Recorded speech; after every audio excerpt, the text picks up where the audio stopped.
इनको तो ढूंढ कर लाइए। ये मिथुन चक्रवर्ती तो भारतीय जनता पार्टी का इतना बड़ा समर्थक कार है, और जितने भी लोग फिल्म देख के आ रहे थे सब के सब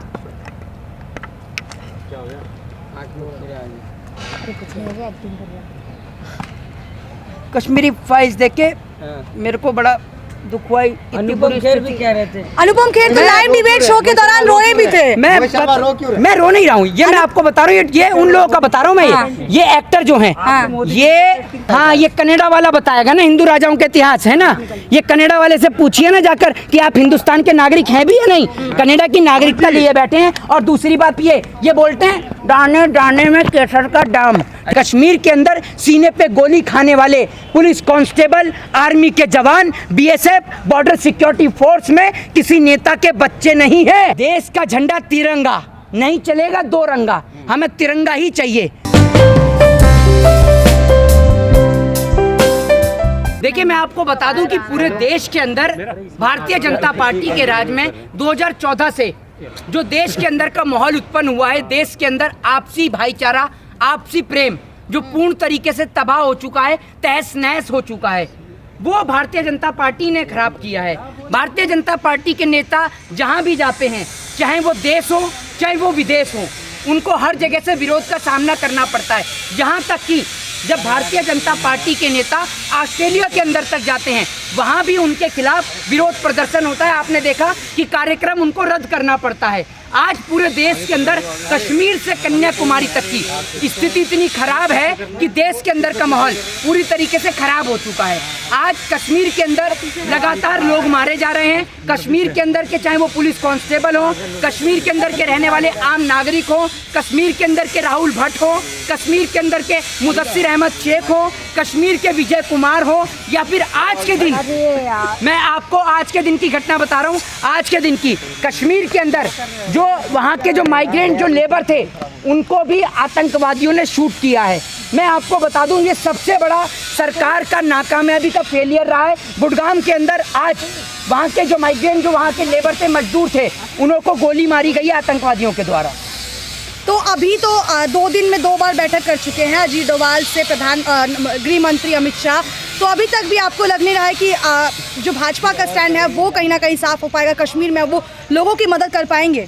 देखिए एक बात मैं आपको बता दूं, अगर भारतीय जनता पार्टी की ये इच्छा होती ना, और भारतीय जनता पार्टी ये चाहती कि कश्मीरी पंडितों की या कश्मीर के लोगों की वाकई में ही मदद की जाए, तो विजय कुमार कोई मुसलमान नहीं है, ठीक है ना। मुदस्सिर अहमद शेख कोई, आप ये समझिए, कोई देशद्रोही नहीं है, वो कश्मीर की पुलिस का बंदा है, ठीक है ना। जो वहाँ जो एक्टर जो देश के लिए जिन्हों को गोली मार दी गई आतंकवादियों के द्वारा, वो कोई पाकिस्तान की नहीं थी, वो भी हिंदुस्तान की थी। राहुल भट्ट कोई मुसलमान, कोई पाकिस्तान के नहीं थे, वो भी हिंदुस्तान के थे। लगातार कश्मीरी पंडितों ने इतना तक सरकार को अल्टीमेटम दे दिया कि हम पलायन कर देंगे, लेकिन मोदी जी रद्दी भर फर्क नहीं, रद्दी भर फर्क नहीं। और जनाब, मैं आज इस देश की सोशल मीडिया का तहे दिल से धन्यवाद करता हूं, लेकिन आप लोगों के लिए भी एक बात यही कहना चाहूँगा कि आप लोग लगातार जिस तरीके से देश की आवाज़ को उठाते हैं, लेकिन आप लोगों को भी टारगेट किया जाता है। लगातार कई यूट्यूब के चैनलों को बंद किया जा रहा है, ठीक है। तो हम उनके लिए भी कहना चाहेंगे, आप लोग आवाज़ उठाने का काम करिए, पूरा देश आपके साथ है। लेकिन जिस तरीके से कश्मीर के अंदर लगातार कश्मीर के लोगों को मारा जा रहा है, मेरी कश्मीर के लोगों से बात हुई, पता है आपको कश्मीर के लोग कितना डर और दहशत के अंदर हैं। कश्मीर के लोगों का साफ तौर पे कहना है, मेरी कश्मीर के लोगों से बात हुई, लेकिन मैं आपको उनकी रिकॉर्डिंग्स नहीं सुना सकता हूँ। उसके पीछे का कारण ये है कि वो लोग ये कह रहे हैं कि अगर आप हमारी रिकॉर्डिंग यहाँ पर न्यूज़ चैनल्स में सुना देंगे तो हमारा जो है यहाँ पर हमारे को गोली मार दी जाएगी। वहाँ टेररिस्ट आतंकवादी, वो लोग जो पाकिस्तान से आ रहे हैं। सरकार, आप ये समझिए, जम्मू कश्मीर से धारा 370 हटाने के बाद आज तक पीओके यानी पाक अधिकृत कश्मीर को पूर्ण रूप से ये समझिए कि सेफ नहीं कर पाई है। लेकिन कहा तो ये जा रहा था कि 370 हटने के बाद वहाँ हालात ठीक हो गए हैं। कहने को तो मैं ये कह दूं कि आप 10 करोड़ रुपए चोरी करके भागे हैं, विजय माल्या आप ही हैं, तो आप दे देंगे क्या बैंक का सारा पैसा? बताइए। अब क्यों चुप हो गए आप? किसी को बिना मालिया आप घोषित कर देंगे? आप किसी को बिना मेरी मालिया बात घोषित सुनिए, कर अरे मेरी बात सुनिए, मेरे को पता है कुछ यहाँ बीजेपी समर्थक कार भी हैं, मेरी बात सुन लीजिए। हाँ जी। आप लोग इसलिए नहीं भड़कते हैं, आज अगर आपके घर का कोई सदस्य है ना, ऊपर वाला ना करे किसी के भी घर का सदस्य, मैं ऐसा नहीं बोल सकता हूँ, लेकिन मैं ये कह रहा हूँ कि आज अगर उनकी जगह पर आप लोग उस मुसीबत का सामना कर रहे होते ना, तो जो आप कह रहे हैं ना भड़क क्यों रहे हैं, भड़क क्यों रहे हैं, भड़क क्यों रहे हैं, फिर आप खुद भड़कते।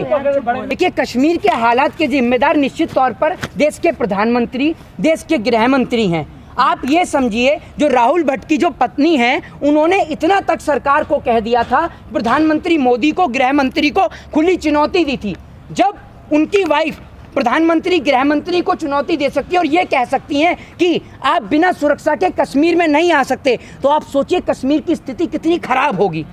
जब सरकार ने वहाँ धारा 370 हटाई, तो सरकार वहाँ पर सब कुछ ठीक क्यों नहीं कर पाई? आज तक बीजेपी के जितने नेता चिल्ला रहे थे, जितना आप ये समझिए सड़क पे भौंकने वाले कुत्ते भाव भाव नहीं करते, उससे ज़्यादा बीजेपी वाले चिल्ला रहे थे, मैं भी कश्मीर में प्लॉट लूँगा। अरे आप भी कश्मीर में प्लॉट ले सकते हैं, जी हाँ, आप भी कश्मीर में प्लॉट ले सकते हैं। कितने नेताओं ने प्लॉट लिया बताइए ना? ये जितने भी नेता दिल्ली में बैठते हैं अपना बंगला लेकर, सबके प्लॉट करवा दे वहाँ पर कश्मीर में, पता चल जाएगी आपको। सबसे बड़ा दुर्भाग्य यही है पत्रकार महोदय कि कश्मीर के अंदर मरने वाली किसी नेता की औलाद नहीं है। कश्मीर के अंदर सीने पे गोली खाने वाले पुलिस कांस्टेबल, आर्मी के जवान, बीएसएफ, बॉर्डर सिक्योरिटी फोर्स में किसी नेता के बच्चे नहीं हैं। इसलिए वहाँ पर लगातार शहादत पे शहादत होती जा रही है। मोहित, खबरें ऐसी आ रही थी कि वहाँ पर जो आर्मी है उन्हें कहीं ना कहीं पता था कि टारगेट किलिंग आतंकवादियों की तरफ से की जाएगी, तो अभी तक उस पर भाजपा ने या वहाँ के लोग जो जिनको ये जानकारी मिली थी, उन्होंने इसके लिए कुछ क्यों नहीं किया? मैडम, एक बात आप मुझे बताइए, जिस देश के अंदर ना नेताओं के लिए लाखों करोड़ों और खरबों रुपया खर्च होता हो ना उनकी विदेश यात्रा के लिए, जिस देश का प्रधानमंत्री, देश का जनसेवक के पास पहनने को कपड़ा नहीं है, लेकिन प्रधानमंत्री 10 करोड़ का सूट पहने और राफेल और बड़े बड़े विमान, बड़े बड़े hi fi helicopter, chartered planes में घूमे, और उस देश के जो आर्मी ऑफिसर्स हैं उनको बस के अंदर भेजा जाए, गाड़ी के अंदर भेजा जाए और उसमें भी उनको सुरक्षा प्रदान नहीं करी जाए। उस दिन मेरे को सरकार के ऊपर सवाल खड़े करने की मंशा हो गई थी और मैं समझ गया था कि सरकार कितने निचले स्तर की सरकार है। ये बीजेपी इस प्रकार की सरकार है कि अक्षरधाम मंदिर पे हमला, कांधार हाईजैक, पुलवामा अटैक, संसद पे हमला, इन सब की तारीख मिलाइए और भारतीय जनता पार्टी के चुनाव की तारीख मिलाइए। ये सिर्फ एक ही काम जानती है और वो है नाम बदलना, नाम बदलने के अलावा कुछ नहीं। तो आप कह रहे हैं कि चुनाव है इसलिए ये ऐसी हरकतें हो रही हैं? निश्चित तौर पर हो रही हैं। प्रधानमंत्री मोदी के एक इशारे पे जो है यूक्रेन और रूस का जो युद्ध रुक जाता है 3 घंटे के लिए, तो कश्मीर में जो हत्या हो रही है वो क्यों नहीं रुक पा रहा है? मतलब ये पुतिन जो है वो हाथ में फोन लेके इंतजार कर रहा था, बच गया, मोदी जी का ही है। अरे मैं कह रहा हूँ कुछ घंटे के लिए जरा युद्ध जो है वो स्टॉप ही कर दो, कुछ नागरिक फंस रहे हैं हमारे, वो वापस इंडिया आ जाएं, फिर तुम चालू कर लेना अपना खेल तमाशा। लूडो का खेल चल रहा है ना ये, हैं?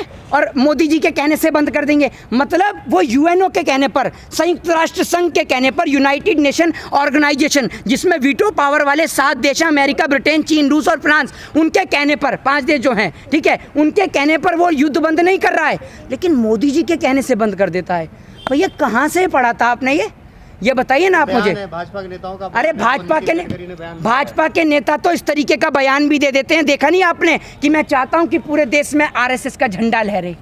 तो आप चाहते देश का झंडा तिरंगा नहीं चलेगा, 2 रंगा, हमें तिरंगा ही चाहिए और ये तिरंगा अपनी आन बान शान के लिए जाना जाता है, हमें कोई और झंडा नहीं चाहिए। बड़े गर्व के साथ, और वो माँ कोई अच्छे कर्म करती है जो ऐसे बेटे को जन्म देती है जिसका बेटा तिरंगे में लिपट कर आता है, ठीक है ना।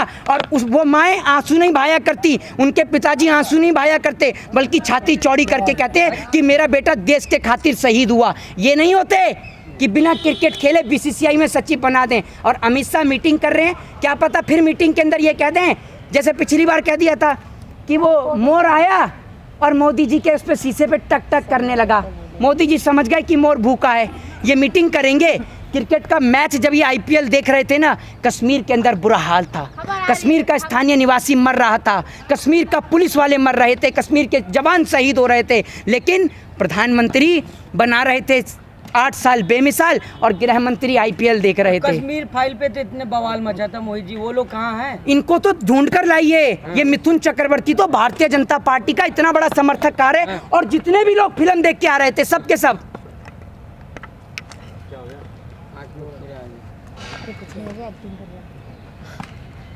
कश्मीरी फाइल्स देख के मेरे को बड़ा दुख हुआ। इतनी अनुपम बुरी खेर भी स्थिति। कह रहे थे। अनुपम खेर तो लाइव डिबेट शो के दौरान रोए भी थे। मैं रो नहीं रहा हूँ, ये मैं आपको बता रहा हूँ, ये उन लोगों का बता रहा हूँ मैं। ये एक्टर जो हैं, ये अरे मोदी जी मैं आपको बताऊँ, मोदी जी तो इतने बड़े एक्टर हैं कि एक आदमी को रोने के लिए आंख में ग्लिसरीन की जरूरत होती है। अगर एक्टर की आंख से जो आंसू आता है ना, वो ग्लिसरीन डालने के बाद आता है। मोदी जी तो इतने बड़े एक्टर हैं कि कहीं भी खड़े खड़े रो जाते हैं, और उनको देखते देखते अब तो योगी जी भी सीख गए हैं, वो सदन में रो देते हैं योगी जी भी खड़े खड़े। मोदी जी कहते हैं मेरी जान को खतरा है। जिस देश के प्रधानमंत्री की जान सुरक्षित नहीं है, वो जनता को कहां से सुरक्षित रखेंगे? पूरे हिंदुस्तान का दर्द मेरे सीने में है। मेरे को किसी के आगे आंसू बहाने की जरूरत नहीं है।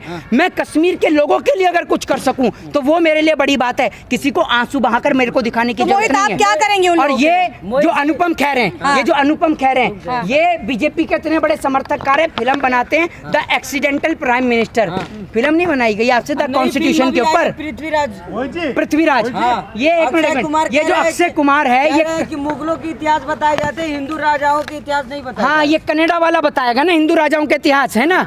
ये कनाडा वाले से पूछिए ना जाकर कि आप हिंदुस्तान के नागरिक हैं भी या नहीं। कनाडा की नागरिकता लिए बैठे हैं। और दूसरी बात ये बोलते हैं दाने दाने में केसर का दाम। ठीक है, अपने आज तक इन्होंने अपने घर वालों को खिलाया केसर? एक बात आप मुझे बताइए, ऐसा कौन सा 5 रुपए में केसर मिल जाएगा आपको? इतना सस्ता हो गया केसर दुनिया है। मुंह में गुटखा और कदमों में हाँ, कदमों में दुनिया। देख तो इनको ये इतना बड़ा यह इतिहास पढ़ के आए हैं कि आप ये देखिए, अगर गूगल पे भी सर्च करते हैं ना, तो आप ये देखिए कि जब आप पृथ्वीराज चौहान के बारे में पढ़ते हैं, तो पृथ्वीराज चौहान के बारे में जब आप पढ़ेंगे तो आपको पता चलेगा कि पृथ्वीराज चौहान की जो डेथ है, जो वो हुई थी आपका 1192 ईस्वी के अंदर अजमेर के अंदर। और वहीं अगर आप गौरी की बात करें तो उनकी डेथ हुई थी 1206 ईस्वी झेलम के अंदर। लेकिन आप ये देखिए इन्होंने किस प्रकार से पूरा इतिहास ही पलट दिया। तो ये अनपढ़ जाहिल और गवार लोग हैं। कनाडा वाला हमें सिखाएगा कि हमारे क्या इतिहास क्या। जय हिंद, जय भारत, वंदे मातरम।